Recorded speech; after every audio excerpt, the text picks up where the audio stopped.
Good evening sa inyong lahat mga kaibigan. Gagawa naman po tayo ng shoulder. Bali, guhit muna po tayo dito ng ganito, pa-L. Tapos, diretso. Gagawa po tayo ng dress. Tapos ito, baba tayo ng 1.5. Tapos, guhitan natin. Ayan. Tapos ang shoulder natin ay 15, 7.5 plus pakain. Tapos dito, ano tayo ng 3.5 sa leg ng likod. Guhitan natin ng ganito. Tapos akyat tayo rito ng half inch. Guhitan na natin yan, yung shoulder niya. Tapos dito naman, i-round na natin ito rito. Yan.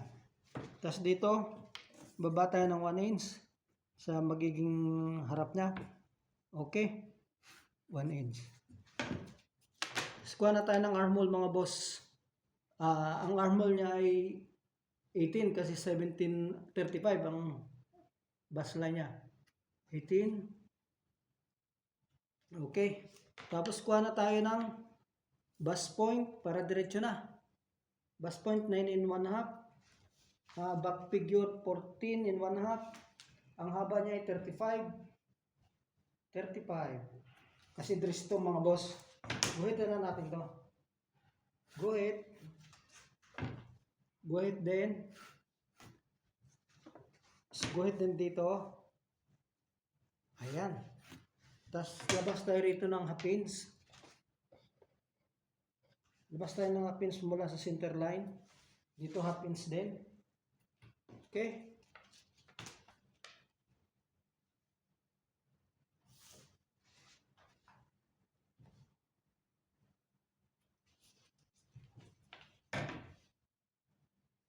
Ito pala yung 35. Mali.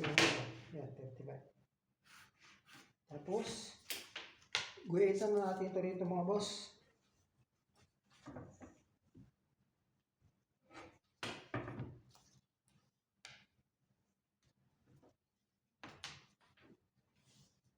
Tama. Guhitan na natin ito rito. Guhit dito. Tapos guhit din dito. Ayan. Guhitan natin ito rito. Mayroon na tayong leg. Ay ano. Tapos yan ang ano niya ay chest niya, ang baseline niya ay 35. Ibig sabihin 18 3/4. 18 3/4 plus 3/4. 8 ang bewang niya ay 29. 714 plus tax. Kunin natin yung center mula rito. Mula rito hanggang dito sa may likod. Ang ano niya ay 4. Kasi 9.5. 9. Okay.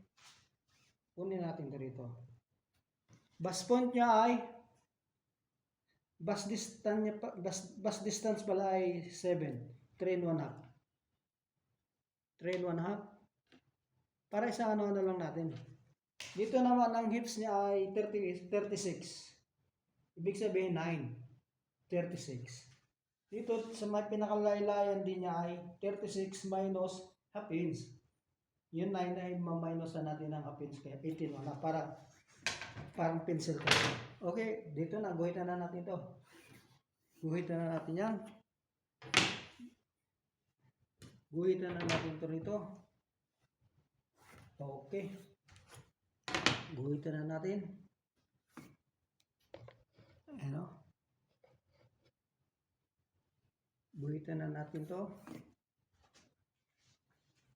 Tapos ang ano niya ay back chest niya ay 14 plus pakain.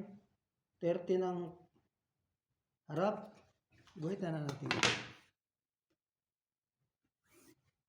Ewa. Guhitan na natin to rito. Yung armhole niya. Mano-mano lang. Oops. Guhitan na rin natin to. Yung tax niya sa likod. Yan. Tax niya ay hanggang dito lang. Okay. Ang harap niya ay ganun din. 3/4 din siya. Tax niya ay ganun din. 3/4.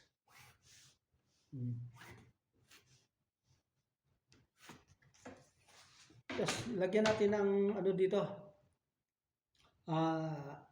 cutting. Mula rito sa back figure ay baba tayo ng 2 inches. Ayan o. Tapos lagyan natin ng pocket.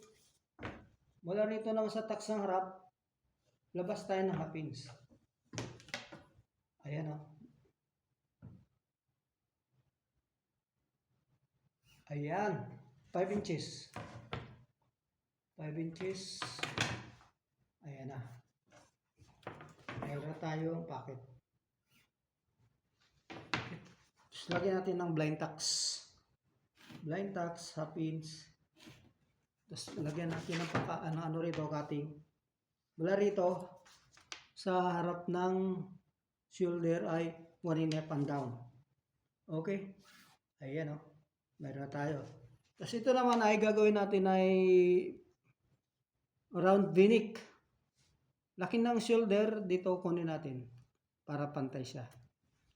Tapos dito naman ay 1 inch mula rito sa pinaka-center. Ang bust distance niya ay bust ano ba tawag dito? Neck depth 7. Paguhitan na natin ito mga boss. Ayan. Ayan na. Ayan na. Nakagawa na tayo ng dress. Ito pala, baba tayo rito ng pins mula sa likod. Ayan. 1 inch. Sorry. 1 inch. Ayan. Nakagawa na tayo.